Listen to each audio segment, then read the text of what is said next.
venez de répondre à une invitation des Nations Unies pour parler de la situation politique de la Guinée. Oui. Et dites-nous ce qui s'est passé au cours des entretiens. Bon, écoutez, il y a, disons, à l'invitation du gouvernement, il faut vraiment le dire, cette délégation des Nations Unies est venue justement évaluer le processus qui est en cours en Guinée, le processus électoral dont je parle, surtout dans cette phase de transition. Alors, la délégation était conduite par M. Simon Pierre, qui est, je crois qu'il est le directeur adjoint de la division, comment on appelle, d'une commission. Je ne me rappelle pas exactement du titre, mais ça, c'est pas très important. Ce qui est important, c'est qu'ils sont venus s'enquérir sur justement les avancées et ce qu'on peut retenir de ce qui s'est déjà passé en termes d'accomplissement en ce qui concerne la conduite de la transition et quelles sont justement les aides ou l'aide que les Nations Unies peuvent apporter à ce processus. Alors, autour de la table, il faut dire que je sais qu'il y a beaucoup de coalitions qui ont été invitées. Il y avait d'abord l'ANAD, dont je fais partie, avec M.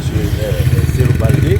Il y a le FNDC politique, avec M. Barry et M. Aliouba. Il y avait M. Condé au niveau du RPG Arc-en-Ciel. Tous les autres n'ont pas répondu de toutes les façons. Ce qui est sûr, c'est que nous avons posé les problèmes de façon générale, posé ce qui est en train d'être rencontré sur le terrain en ce qui concerne les avancées. Alors, les problèmes ont été clairement posés et nous pensons que la délégation a pris bonne note. Et elle nous reviendra puisqu'elle aura l'occasion d'aller, disons, consulter les autres et puis contacter les autres entités. Parce qu'il n'y a pas seulement une partie qui est, disons, concernée par le processus électoral. Ok, vous dites que les problèmes ont été exposés. Oui. Dites-nous réellement, qu'est-ce que vous avez dit à la mission onusienne? Nous avons pointé du doigt les difficultés auxquelles les formations politiques sont effectivement confrontées. Parce qu'il ne faut pas quand même se cacher la face, il ne faut pas se voiler la face. Nous avons dit à la délégation qu'il faut quand même qu'il y ait un certain climat de paix et de confiance surtout qu'on puisse établir. Nous savons tous qu'on ne peut pas résoudre le problème en Guinée sans qu'il y ait un cadre de dialogue, mais alors un dialogue réel. Il faut que ce soit un dialogue franc. Il ne faut pas que ce soit le dialogue seulement pour des gens qui s'accommodent entre eux. Donc nous savons que le CNRD est au pouvoir, mais pour qu'on puisse effectivement respecter les termes de l'accord dynamique qu'il a conclu avec la CEDEAO, qui fixe le 31 décembre 2024 la fin de la transition, il faut quand même régler un certain nombre de problèmes, parmi lesquels, disons, le point du fichier électoral, le problème, comment je peux dire, de la constitution dont on parle, parce qu'il y a une charte. N'oublions pas qu'il y a une charte qui régit en fait le fonctionnement de la transition. Pas forcément la constitution parce qu'elle n'a même pas commencé, il y a un avant-projet, mais des questions sur, disons, des intangibilités qui auraient dû être reconduites en fait dans l'avant-projet, mais qui n'y figurent pas. Quand même, c'est comme si on voulait laisser à la junte la responsabilité entière d'organiser les élections en sa faveur et comme elle l'entend. Alors c'est ce que nous avons exposé clairement et nous pensons que les notes ont été prises. Est-ce qu'en retour, les Nations Unies vous ont quand même, on essaie de répondre à certaines de vos préoccupations? Bon, les Nations Unies ont simplement mentionné qu'elles ont pris bonne note, très bonne note, parce que ce que nous avons fait, ce n'est pas seulement des déclarations orales, nous avons fait un mémorandum. Dans le mémorandum, nous avons consigné pratiquement tous les aspects de la crise qui existe et effectivement donner aussi des pistes de solutions. Parce que l'important, ce n'est pas seulement de critiquer, il faut critiquer, apporter des éléments, proposer des solutions. C'est ce que nous avons fait. Au lieu que l'on laisse les uns et les autres, justement, disons, intervenir de façon disparate, nous avons dit que nous donnons la chance aux uns et aux autres de s'exprimer, mais le tout, au niveau des forces vives en tout cas, et on a pu à élaborer un mémorandum consensuel, donc qui reflète la vue de pratiquement toutes les parties et qui a été effectivement remise. C'est un document de 7 pages. Bon, on ne s'attendait pas à ce que sur place elle puisse disons, donner des solutions parce qu'il faut d'abord parcourir au moins les documents. Est-ce qu'ils que... vous ont rassuré quand même que la transition prendra fin le 31 décembre? Bon, je ne peux pas dire qu'ils ont rassuré parce qu'au vu quand même d'un certain pragmatisme, quand vous voyez, nous sommes en novembre et nous parlons du 31 décembre, ils ne peuvent pas rassurer. Et ils n'ont pas pris justement l'engagement de le faire. Mais nous, à notre tour, nous leur avons dit que cette date a été effectivement suggérée, elle a été adoptée, elle a été mise sur pied par la seule volonté du CNRD, parce que c'est le CNRD et la CEDEAO qui se sont entendus sur cette date. Nous, pour ne pas paraître comme ceux qui sont là en train de, je dirais, d'empiéter le processus ou d'empêcher qu'il y ait juste qu'on puisse achever ce point de terminus, et il fallait quand même qu'on se mette à l'écart pour permettre à cette date d'arriver sans embûche. Donc nous l'avons fait, mais ils n'ont pas dit clairement qu'ils sont avec nous et qu'ils promettent de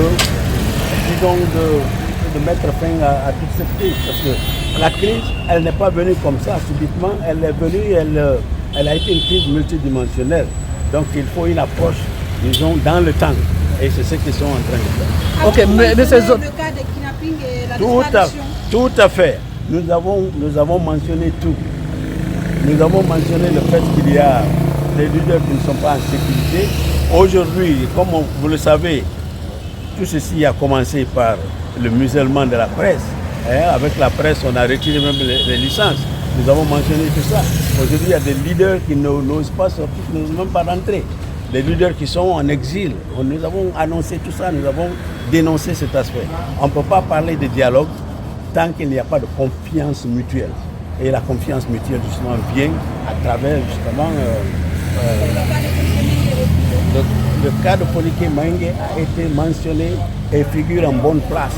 Parce que nous avons parlé des cas de disparition et même annoncé, pointé du doigt le fait qu'au niveau des autorités, on est en train de dire que les adultes ont le droit de disparaître. C'est en Guinée seulement qu'on pense que les adultes ont le droit de disparaître. Et si les gens ne disent rien sur ces cas de disparition, ça veut dire qu'on est en train d'encourager effectivement ce phénomène. Et nous l'avons fait.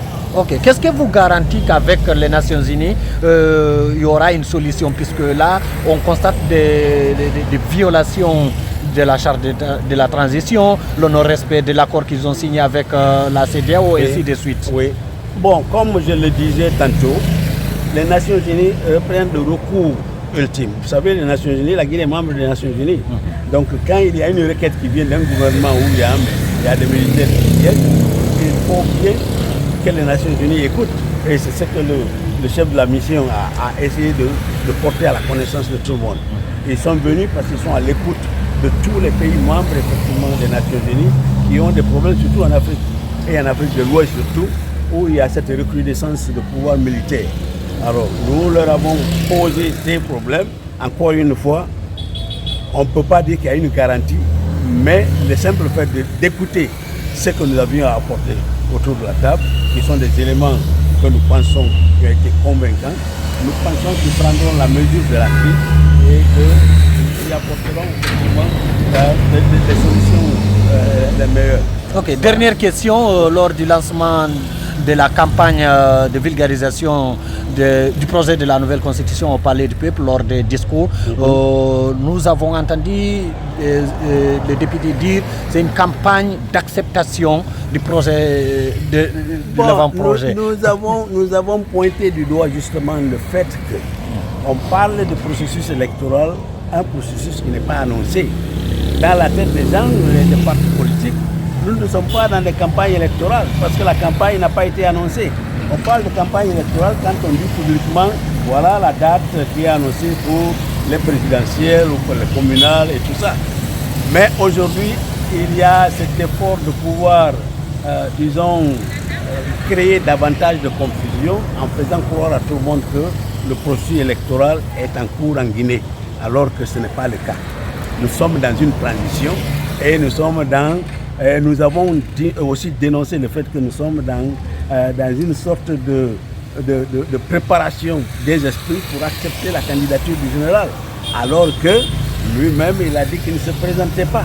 Selon les articles 46, 55 et 65 de la charte de la transition, une charte qu'ils ont écrite eux-mêmes sans la participation des partis politiques. Alors, si aujourd'hui on est en train de voir qu'ils sont en train de faire le forcing pour que cette candidature soit acceptée, même si ça ne vient pas directement du président de la transition, nous savons que qui ne dit rien consent. Il n'est pas encore sorti pour dire non, ce n'est pas de lui. C'est lui en fait qui doit mettre fin à ce genre de publicité. Voilà. Merci beaucoup. C'est moi qui vous remercie.